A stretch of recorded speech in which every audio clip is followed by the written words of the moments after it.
হে আল্লাহ, তুমি আমার ভাগিনা তারেক রহমানের গদি রক্ষা করো, এইভাবে এই কথাগুলো বলছিলেন শেফুদা। হে আল্লাহ, তুমি আমার প্রিয় ভাগিনা তারেক রহমানের গদি রক্ষা করো মাওলা।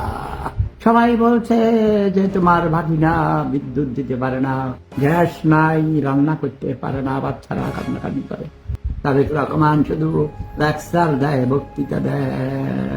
এখন তো মহাবিপদে আছি, হে মাওলা তুমি আমার ভাগিনার রক্ষা করো মাওলা। শেফুদা একটি ভিডিও বার্তায় তারেক রহমানের জন্য তসবি পড়ে মহান আল্লাহ তাআলার কাছে প্রার্থনা করছিল যাতে করে তার গদিটি রক্ষা হয়। তিনি আসার পর নাকি এই দেশের মধ্যে তেলের সংকট, গ্যাসের সংকট এবং বিদ্যুতের সংকট দেখা দিচ্ছে। কোথাও খাম্বা আছে কিন্তু বিদ্যুৎ নাই, চুলা আছে কিন্তু গ্যাস নাই, আবার কোথাও তেলের পাম্প আছে কিন্তু তেল নাই। এইভাবেই কথাগুলো বলছিলেন শেফুদা। আপনারা জানেন, যেই বাংলাদেশের সরকারের চেয়ারে বসবে তার বিরুদ্ধে কথা বলাই হচ্ছে শেফুদার কাজ। কারণ সরকারের বিরুদ্ধে কথা বললে সেখানে ভিউ বেশি হয়, আর সেই ভিউ অর্জন করার জন্য শেফুদা এই ধরনের কথাগুলো বলে। শেখ হাসিনা যখন ছিল শেখ হাসিনাকে নিয়ে বাজে মন্তব্য, যখন ডক্টর ইউনূস ছিল তখন তাকে নিয়ে বাজে মন্তব্য, বর্তমানে মাননীয় প্রধানমন্ত্রী জনাব তারেক রহমান আছেন, এখন আবার তারেক রহমানকে নিয়ে বাজে মন্তব্য করা শুরু করেছে এই শেফুদা। এরকম বাংলাদেশ এবং বাংলাদেশের বাইরে অসংখ্য কন্টেন্ট ক্রিয়েটর রয়েছে যারা সরকারকে নিয়ে বাজেভাবে সমালোচনা করে, এতে করে তাদের ভিউ বাড়ে। যদিও এই ভিডিওটি অসংখ্য মানুষের মন কেড়ে নিয়েছে। গতকাল থেকে এই ভিডিওটি তীব্র মাত্রায় ভাইরাল হয়ে গিয়েছে, যেখানে দেখা যাচ্ছিল শেফুদা এইভাবে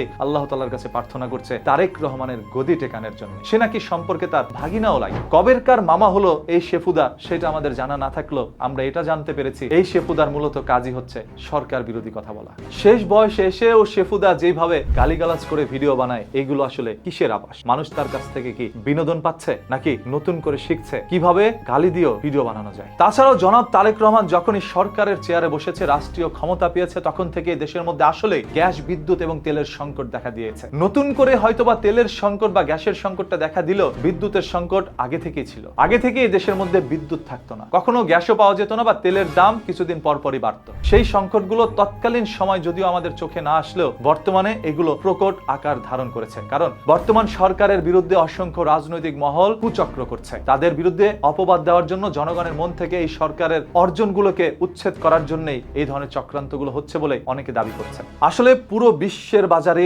এখন তেলের সংকট দেখা দিচ্ছে। ইরান যুক্তরাষ্ট্রের সংঘাতের পর থেকে গ্যাস বা তেল অসংখ্য জায়গায় পাচ্ছে না। সেটা আমাদের বর্তমান সরকারের দুর্ভাগ্য যে এমন সময় তিনি চেয়ারে বসেছেন যেই সময় পুরো বিশ্বে এগুলোর সংকট দেখা দিচ্ছে। আর সেই সুযোগেই এই সরকারের পতনের ডাক দিচ্ছে অসংখ্য রাজনৈতিক দল। আসুন বর্তমান সরকারকে আমরা সবাই একটু সময় দেই, সে এই বিধ্বস্ত দেশটার মাঝে দাঁড়িয়ে যেন নতুন করে এই দেশ গড়তে পারে। তার দলে থাকা যে সকল চান্দাবাজরা রয়েছে, সন্ত্রাস অপরাধীরা রয়েছে, তাদেরকে যেন দল থেকে উচ্ছেদ করতে পারে। সেই জন্য জনাব তারেক রহমানের কাছে আমাদের আকুল আবেদন। আমরা আপনার পতন চাই না, আমরা চাই আপনার দলে থাকা সেই সকল অপরাধীদের শাস্তি, যারা এখন অপরাধ সংগঠিত করছে বিএনপির ছদ্মছায়া থেকে। আপনাদের সবার কাছে অনুরোধ, ভিডিওটি শেয়ার করে দেন যাতে করে মানুষ এটা বুঝতে পারে সরকারের বিরুদ্ধে এক গভীর চক্রান্ত চলছে। প্রতিদিনের এই ধরনের ঘটনা, দুর্ঘটনা আর লুকোনো সত্য জানতে পেজটাকে এখনই ফলো করে রাখেন। কথা দিচ্ছে মাটির নিচ থেকে লুকোনো সত্য বের করে এনে আপনাদের সামনে উন্মোচন করব। এই দেহে যতদিন প্রাণ আছে ইনশাআল্লাহ।